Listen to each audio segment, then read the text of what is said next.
Protesta nis herët në Tiranë, qysh në mëngjes. Bashkë me porosinë e një kafeje, kjo vajzë lexon gazetën me mlev briselisë së Partisë Socialiste. I them kryeministrit që ne jemi shqiponjat. Dhe ne nuk ikim drejt ferrit, ne po ikim drejt dritës. Është mbledhur Komisioni dhe Parlamenti Evropian për këtë, është mbledhur gjithë bota dhe gjithë vëmendja është te protesta jonë. Pak më lart në sheshin Skënderbej, her pas here dëgjohen burorima.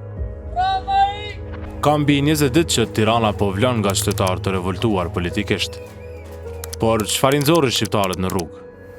Gjithçka nis në Zvërnec. Imazhe të prodhuara me inteligjencë artificiale, që vendosnin një kufi me Izraelin diku në jug të Shqipërisë, u shpërndan masivisht nga një grumbull faqesh fiktive. Banorët të Zvërnecit, fshati Vlorës, u mbledhën afër një gardi metalik që rrethonte një parcel bregdetare të destinuar për ndërtimin e një resorti miliardesh nga Jared Kushner, dhëndri presidentit amerikan Donald Trump. Disa efektiv privat sigurie grushtuan dhe tërhoqën zvarje protestues në sytë të policisë. Protestuesit u irrituan nga indiferenca e policëve prezent, dhe kjo bëri që protestat zhvendosin në Tiranë për një qëllim tjetër, rrëzimin e krejt establishmentit politik.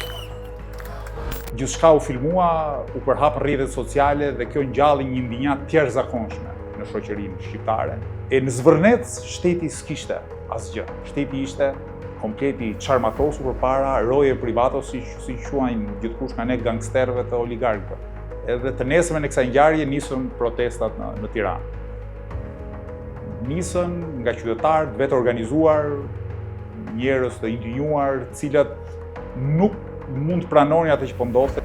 Kryeministri Rama, pasi pa revoltën, u shpreh i gërditur nga imazhi, po ashtu. Sjellja e kompanisë së sigurisë ishte e neveritshme dhe jo më pak e neveritshme ishte dhe sjellja e drejtuesve të policisë vendore. Ka pasur reagim të menjëhershëm nga ana e leadershipit policisë shtetit, qoftë me shkarkimin e drejtorit policisë Vlorës dhe vendosjen në hetim të gjithë zinxhirit, qoftë me heqjen e licencës së aktivitetit të kompanisë, pra kompania nuk mund të operojë më në Republikën e Shqipërisë.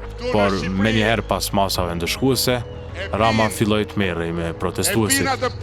Si mund të jenë gazetat e Greqisë aleatët tuaj në mbrojtjen e mjedisit të Shqipërisë?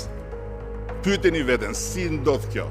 Duhet jesh idiot që të mohosh përfshirjen aktive të një vendi armik, i vetmi vend armik që ka Republika e Shqipërisë. Jo se kemi zgjedhur ne ta bëjmë armik, po se ka tentuar të na shkatërrojë të gjithë investimin që kemi bërë për infrastrukturën digjitale, është Republika Komuniste e Iranit. Ishte befasi që Sali Berisha, plaku i politikës shqiptare, nuk u angjiti dorën protestuesve.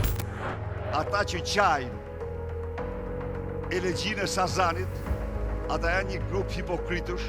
Një grumbull partish të vogla, që zënë shumë pak ulse në kuvend, shfrytzuan momentin dhe dolën në krahun e protestuesve. Adriatik Lapaj, një politikan i ri, udhëheqës i Partisë Shqipëria bëhet që për 108 ditë kishte protestuar i vetëm para kryeministrisë, tash po proteston mes mira qytetarëve. Ka qenë një protestë 108 ditore përballë kryeministrisë, ku sigurisht në mënyrë të vazhdueshme u bashkuan qytetarë, pastaj thirrja ka qenë tërkohës, gjatë gjithë kohës që qytetarët duhet dalin përtej logove partijake, sepse logot partijake i ndanin njerëzit në grupime të ndryshme duke mos lejuar një grumbullim të masiv. Fatmirësisht, tashmë qytetarët janë në shesh. Aldin Çorri është një tjetër politikan mbështetës i protestës. Një imajt radikal me selit partisë në një shtëpi të vjetër zogiste në Tiranë, erdhi të flas pasi kishte kryer ligjëratat si profesor në universitet. Sigurisht ne nuk kemi kundër investimit në vetvete.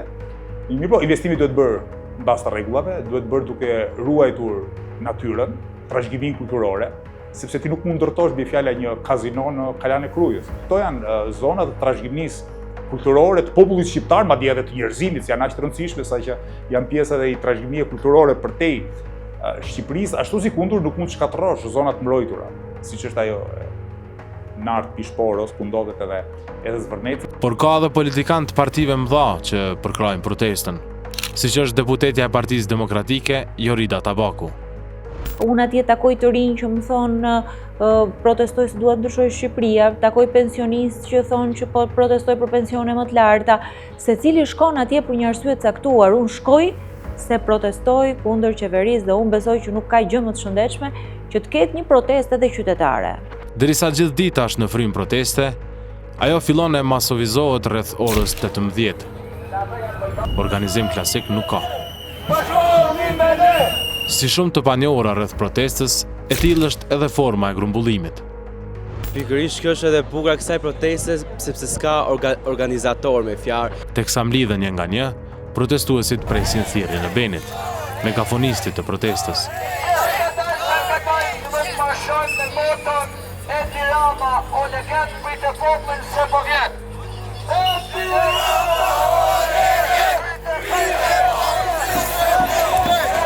Në anën tjetër, qeveritarët thonë se turmat po trembin turistët. We have felt safe, so no, I think we feel safe. We felt safe. Por një protestë që nuk ka një lider udhëheqës, trup organizuese, kërkesa jo edhe krejt të fiksuara, a rrezikon të zbehet me kalimin e kohës?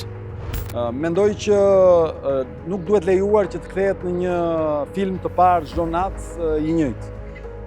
Protesta duhet të shkojë drejt afateve, sepse bohu është bohu. Kjo nuk mund zgjas në pafundësi. Mosbindja civile me mjetet demokratike duhet jetë një opsion real që nënkupton që ne duhet të pamundsojmë funksionimin normal të përditshmërisë të një shteti i cili na vjedh. Në anën tjetër, edhe kryeministri Edi Rama duket i vendosur, se ka ndërmend ta plotësoj kërkesën kryesore të protestës, dorëheqjen e tij.